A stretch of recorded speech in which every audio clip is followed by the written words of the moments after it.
Renars Podcast. Today is a wonderful day because today I have my guest, Mr. Jon Behari. Did I say it right? Jon Behari? Behari. You are head of what? Head of skating. So I basically bring in and develop the figure skating and the Learn to Skate program, which is the Skate UK program. There's quite a few freestylers now that are helping make skating cool.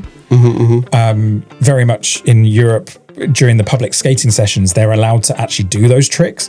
Here in the United Kingdom, health and safety rules and all this, like, no, you can't do that. I mean, you're lucky to be able to spin on a public skate session without the ice marshal turning around saying, you can't do that on this. God. So you've got figure skating, which you can compete as a soloist. Yeah. Then you have pairs skating, which is like figure skating, but as a couple. Then you have ice dance, which is also couples. But you're not going to be throwing or lifting. Yeah, so the backflips for ice skating have been done in ice shows for many, many years. So Robin Cousins, who's a British skater, former Olympian, or Olympic champion, should I say, he was the first skater to actually perform the backflip in a layout position. And he said, like, if you can do backflip on the floor, then on ice it's even easier. Would you agree? Totally. That's a really good question, because everybody will they'll have a dominant side, but that dominant side doesn't usually come to fruition until you start skating the more difficult elements. Let's pick 3 moves which you would consider are the most difficult to do. So number 1 would be the quad axel. It's the hardest. Yeah, when I was 13, there's an ice rink in Clearwater in a shopping mall in Florida, where I first stepped onto the rink.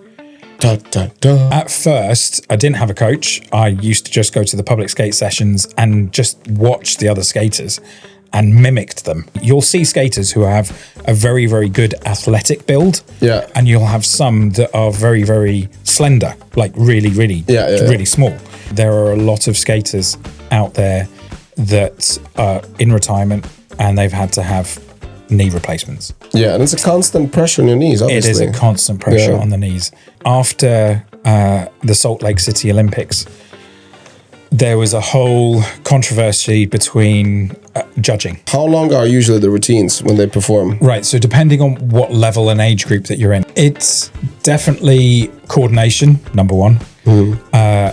Fitness to a certain point as well, depending on what level that they're going to train to. Sometimes when I say to people I figure skate, and they're like, oh, you mean ice skate? No, I learned figure skating as the tricks.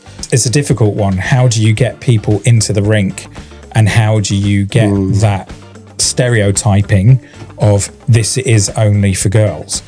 Only at championship, like international championship level, have prize monies even been considered. I would say to younger people, whatever you're going through in life, or whatever you believe you're going through in life, if you feel you're alone, you're not.